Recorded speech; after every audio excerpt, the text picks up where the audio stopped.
안녕하세요. 한의사 김용찬입니다.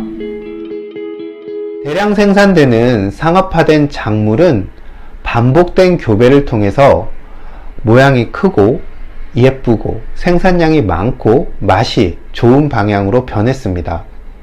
바로 우리 입맛에 맞게 바뀐 것이죠. 하지만 그 과정에서 기미중, 맛만 남고 기운은 사라진 맹탕 같은 작물들도 등장했습니다. 저는 이 현상을 잘 보여주는 것이 브릭스로 표현되는 단맛이라고 생각합니다. 지금은 어릴 적에 먹었던 사과와 귤에서 느꼈던 그런 개미는 찾기 힘들어졌습니다. 모든 과일이 모양은 다른데 맛은 다 비슷해진 느낌입니다. 현대인의 개성이 점점 사라지는 것은 어쩌면 다 이렇게 비슷한 음식을 먹어서 아닐까? 라는 조금 우스운 생각도 들곤 합니다. 사람의 입맛에만 맞게 바꾸다 보면 작물의 건강도 위험해집니다. 대표적인 것이 바로 바나나죠. 식량학자인 바빌로프의 이야기를 다룬 지상의 모든 음식은 어디에서 오는가를 보면 식물들이 원산지에서 점점 멀어질수록 그 유전적 다양성이 줄어든다고 합니다. 왜냐하면 인간의 입맛에 길들여진 품종만 살아남기 때문이죠.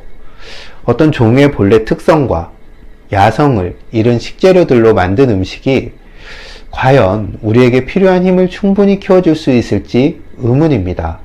어쩌면 슈타이너도 이런 점을 본 것이 아닐까라는 생각도 듭니다. 제철 음식을 먹어야 하는 또 하나의 이유는 바로 에너지입니다. 자연이 만들어준 환경에서 자라는 제철 식재료는 사람이 개입할 여지가 적습니다. 하지만 제철이 아니라면 그 생장 조건을 맞추기 위해 많은 에너지가 투입되어야 합니다. 식재료를 장기간 보관하는 것도 마찬가지죠.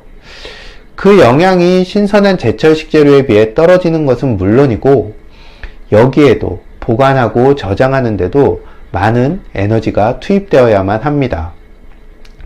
지금 우리 인류의 전체 삶을 가장 위태롭게 만드는 원인 중 하나인 기후위기의 본질이 에너지 문제라는 것은 모두가 다 잘 알고 계실 겁니다. 따라서 가능하면 외부 에너지 투입을 줄이는 방식으로 작물을 키우는 것이 좋습니다. 이것은 건강하고 우수한 식재료를 얻는 것 뿐만 아니라 크게 보면 그리고 길게 보면 인류 전체를 살리는 길이 될 수 있습니다. 또한 기후변화로 이상해진 자연이 본래의 리듬을 회복하는 데도 도움이 될 것입니다. 이런 에너지 관점에서 보면 탄소 발자국을 많이 남기는 수입 농수산물은 가능하면 적게 먹는 것이 좋을 것도 같습니다. 요즘 환자들의 이야기를 듣다 보면 건강을 위해 어떤 특정한 식재료를 매일 먹으라던가 거기서 추출한 물질들을 복용하라는 정보들이 참 유행하고 있는 것 같습니다. 우리가 살아가는데 가장 기본 바탕이 되는 음식들마저 마치 통증에 진통제를 복용하고 열이 날 때 해열제를 먹는 것처럼 어떤 대증약처럼 되어가는 것 같아서 저는 걱정이 큽니다. 저는 우리가 먹는 음식에는 실험실에서 식품공학적으로 규명된 영양 성분뿐만 아니라 한의학에서 말하는 기, 슈타이너가 말하는 기운 혹은 힘이라고 부르는 것이 함께 들어있다고 생각합니다. 물론 이것 또한 물질과학으로 증명할 수 있는 어떤 미량 원소들의 집합일 수도 있습니다. 작물이 자라면서 주변 환경의 상황에 맞게 생명을 유지하기 위해서 그 내부에 축적하고 스스로 만들어낸 물질들이 있을 겁니다. 사람도 어떤 환경에서 자라느냐에 따라서 성질이나 기질, 때로는 체질까지 달라지죠. 우리가 먹어야 하는 것의 기본은 특정 효과를 지닌 식품이 아니라 제대로 된 음식입니다. 제철 식재료로 만든 제철 음식을 식사의 기준으로 삼으면 좋을 것 같습니다. 내 식탁 위에 실험실의 영양 성분이 아니라 시간의 힘을 담은 생명을 올리는 것은 내 건강은 물론 나를 둘러싼 환경을 함께 살리는 선택이 될 수 있습니다.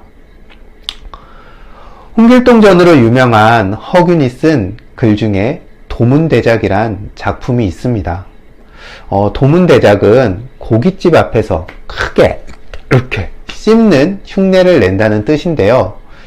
귀양살이를 하면서 과거에 자신이 맛보았던 맛있는 음식을 상상하는 허균 자신의 모습이 딱 도문대작 그 자체였을 것 같습니다.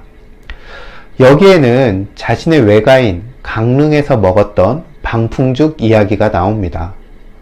이른 봄 방풍의 새순으로 끓인 죽의 어떤 맛과 향이 너무 좋아서 그 향기가 사흘이 지나도 입안에서 가시지 않았다고 허균은 적었습니다. 다분히 어떤 과거의 기억 그리고 과장이 섞인 표현이겠지만 저는 이 글을 읽을 때마다 제철 음식의 힘이란 이런 것이라고 생각을 합니다. 한국인에게는 새해 계획을 세울 수 있는 기회가 두 번 지어집니다. 양력으로 1월 1일과 설날이 바로 그 기회입니다. 올해 특정한 채소나 과일을 1년 내내 먹어서 건강해지겠다 그런 생각을 했다면 그 계획을 지우십시오. 그 정성과 시간을 일주일에 한 번 로컬푸드 매장에 가서 제철 식재료를 사서 제철 음식을 해먹기로 바꾸시기를 권합니다. 경청해 주셔서 감사합니다.